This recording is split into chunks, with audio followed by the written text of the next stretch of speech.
ये virtual university की mid term की सॉल्व एमसीक्यूज सीरीज की वीडियो है। कंप्लीट सीरीज इस चैनल के ऊपर अपलोड की जा रही है और आज की वीडियो के अंदर आपको MGT 211 के मिड टर्म के सॉल्व एमसीक्यूज करवाए जा रहे हैं। तो सबसे पहले कि according to Maslow hierarchy of needs, जो मैस्लो हायरार्की ऑफ नीड है उसके मुताबिक a person who buys a motion detection और burglar alarm for her house, यानी कि एक शख्स ने बाय किया मोशन डिटेक्टर या फिर बर्गलर अलार्म अपने घर के लिए, is motivated to do so in an attempt to fulfil the following needs. तो कौन सी नीड को फुलफिल करने के लिए किया मैस्लो की हायरार्की ऑफ नीड्स के मुताबिक? वो है सिक्योरिटी की नीड, क्योंकि सिक्योरिटी के लिए ही बाय किया जाएगा इसको। उसके बाद ये company policy, administration, supervision, interpersonal relations, working condition, salary, ये तमाम जो है वो कैरेक्टराइज हैं एज, इनको कैरेक्टराइज किया गया एज किसके तौर पे, कौन से फैक्टर्स के तौर पे? वो है हाइजीन फैक्टर्स। उसके बाद ये कि job rotation is, job rotation जो टर्म है जॉब रोटेशन की, वो इनमें से क्या है?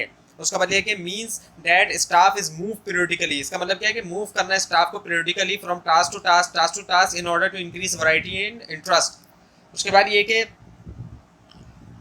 विच ऑफ द फॉलोइंग, इनमें से कौन सा ऑप्शन जो है is not included as a basic idea, वो इंक्लूड नहीं है as a basic idea in the definition of marketing, वो है प्रोडक्टिविटी। उसके बाद ये कि in dash of marketing, dash के अंदर मार्केटिंग की यानी कि कौन से स्टेज के अंदर unsatisfied need of customers are satisfy, unsatisfied need को कैसे सेटिस्फाई किया जाता है? वो है मार्केटिंग ओरिएंटेड स्टेज। उसके बाद ये विच of the following statement is not true about services, इनमें से कौन सा स्टेटमेंट ट्रू नहीं है सर्विसेज के बारे में, सही नहीं है? वो है टेंजिबल, क्योंकि सर्विस जो है वो इंटेंजिबल होती है। उसके बाद ये the degree to which a tool or test measure, यानी कि इस हद तक एक टूल जो है वो यहाँ पे टेस्ट मेजर जो है what is suppose to measure is known as, वो कहलाया जाता है क्या? वैलिडिटी।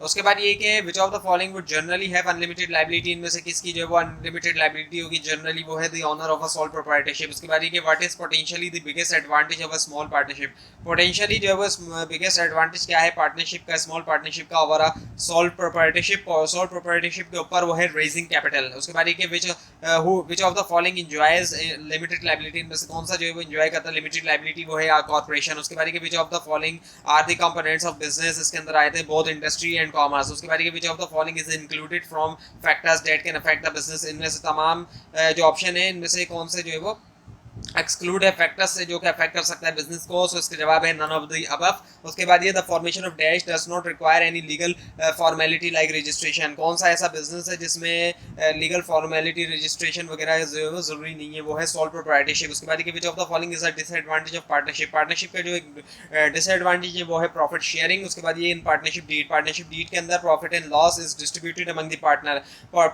जो प्रॉफिट और लॉस डिस्ट्रीब्यूट किया जाता है पार्टनर्स के दरमियान, वो किस तरह किया जाता है? As per agreed ratio in partnership deed. उसके बाद which of the following should be consider, इनमें से कौन सा ऑप्शन ऐसा है जिसको कंसीडर करना चाहिए when designing a business plan, जब बिजनेस प्लान डिजाइन करें? सो इसका जवाब है all of the given option. उसके बाद ये कि a firm that acquires another firm, एक फर्म जो कि एक्वायर करती है दूसरी फर्म को as part of its overall business strategies engaging, तो वो एंगेज हो रही है किसके अंदर? स्ट्रेटेजिक एक्विजिशन के अंदर। उसके बाद ये कि एक्सपोर्ट सब्सिडीज आर, वो इनमें से क्या है export subsidies? Government payments to domestic producer, government payment जो कि डोमेस्टिक प्रोड्यूसर यानी कि अपने मुल्क के प्रोड्यूसर को, to reduce the price on the exported good, ताकि प्राइस को रिड्यूस किया जाए, कम किया जाए ऐसे गुड्स के ऊपर जो एक्सपोर्ट किया जा रहा है। उसके बाद ये कि if a very successful fast food restaurant has been ignoring customer concern, एक बहुत ही सक्सेसफुल अगर फास्ट फूड का जो रेस्टोरेंट है वो इग्नोर कर रहा है कस्टमर की कंसर्न को about small war toy and toy guns, small war toy के बारे में और टॉय गन्स के बारे में included in their kid meal, जो कि इंक्लूड उनके किड मील में, then the manager should begin focus on improving the, so जो मैनेजर है उसको इम्प्रूव करना चाहिए, उसका फोकस जो है होना चाहिए इम्प्रूव करने के ऊपर क्या? फर्म्स के एथिक्स को। उसके बाद ये डैश इज अ डायमेंशन, इनमें से कौन सा ऑप्शन ऐसा है जो कि डायमेंशन है of social responsibility, social responsibility की डेट इंक्लूड्स, जिसमें शामिल है क्या? हायरिंग माइनॉरिटी वर्कर, माइनॉरिटी के वर्कर्स को हायर करना, मेकिंग सेफ प्रोडक्ट बनाना, मिनिमाइज करना पॉल्यूशन और यूज करना एनर्जी को वाइजली तौर पे प्रोवाइड करना सेफ वर्क एनवायरनमेंट भी, ये सारी चीज़ें आ जाती है कॉर्पोरेट रिस्पांसिबिलिटी। उसके बाद ये कि the Hawthorne studies found, Hawthorne studies में क्या पाया गया? that social and psychological factor could significantly affect productivity, social और psychological factor significantly affect करते हैं productivity को। तो ये थी आज की वीडियो। आपको अगर इस बारे में कोई क्वेश्चन है, खासतौर पर इसमें कोई मिस्टेक दिखाई दे जरूर हाईलाइट कीजिए और इस पूरी सीरीज को देखने के लिए इस चैनल को सब्सक्राइब कीजिए, बेल आइकन के ऊपर क्लिक कीजिए। Thanks for watching this video and best of luck for your exam.